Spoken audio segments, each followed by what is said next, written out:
Good morning mga kabuds. Gaya pa rin ng dati mga kabuds. Mahuhuli tayo ng ubod dito sa lugar ng Panabo. Papakita ko sa inyo mga kabuds ang lugar natin mga kabuds. Sa likuran ko mga kabuds, napakaganda ng lugar mga kabuds. Siguradong merong dragon dito. Kaya samahan nyo kami mga kabuds. Baka marami tayong mahuli dito.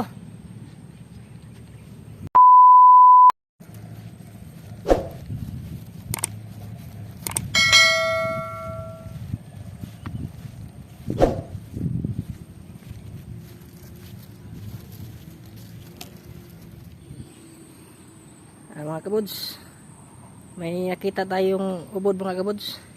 Ako lang mag-isa dito mga kabuds. Doon sa malayo yung kasama ko si Kabuds Roy.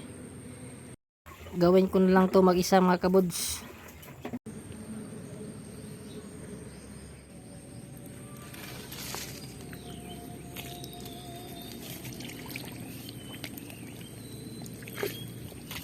Ito yung kawel nga gagamitin natin ngayon mga kabuds. Maliit lang yung ubod mga kabuds, kaya maliit lang na kawel ang gagamitin natin. Subukan natin kung aangat siya. Sana mahuli natin mga kabuds.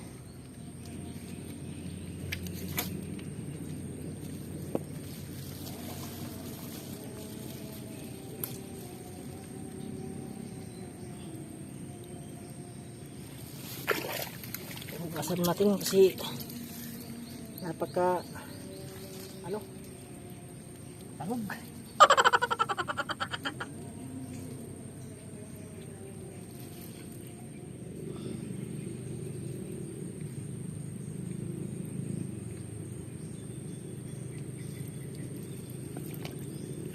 Sana mahuli natin ito mga kabuds. Iikutan ko lang pagka maramdaman niya nga may tao.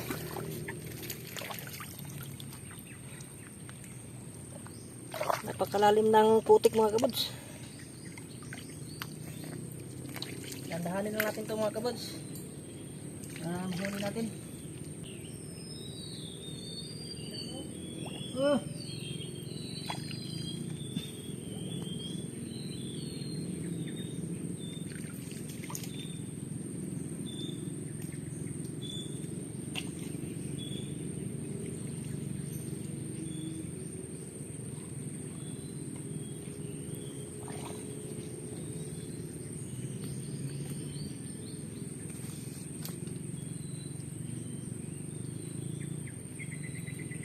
Ito yung buntot niya mga kabuds.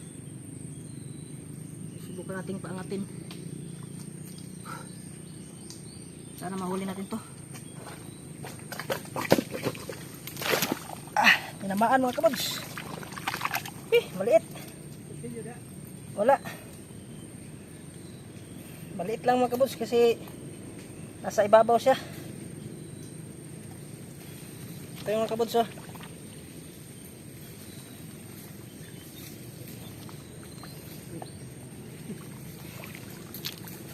Pwede na rin ito mga kabuds. Maliit lang. Muntik pang makawala.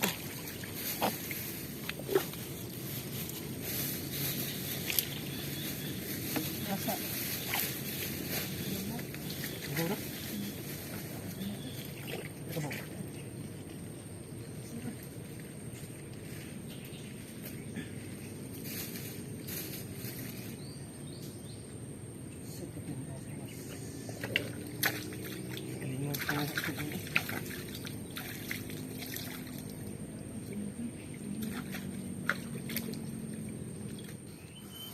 Medyo mahaba-haba pa tong dito mga kabuds. Maka mayroong kasama yun dito. Susuriin natin mabuti ang area. Malaman natin saan nagtatago tong red dragon na to. Sobrang masukal ang lugar. Grabe, daming talaba. Sugat-sugat na yung paa ko.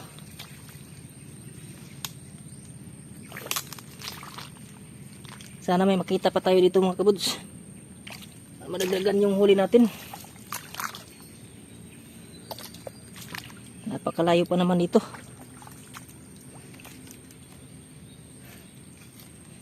tagom to panabo.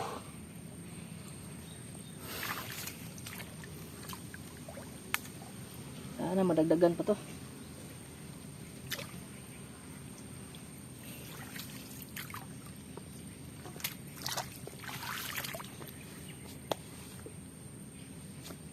Mga kabods, ito na yung panghuling sapa na papuntahan natin. Susubukan natin kung meron bang laman. Kasi doon sa kabila, maliit yung nahuli natin. Sana may malaki dito.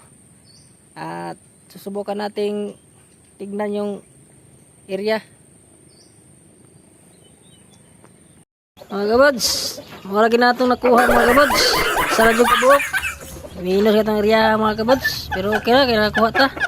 Don't forget to subscribe.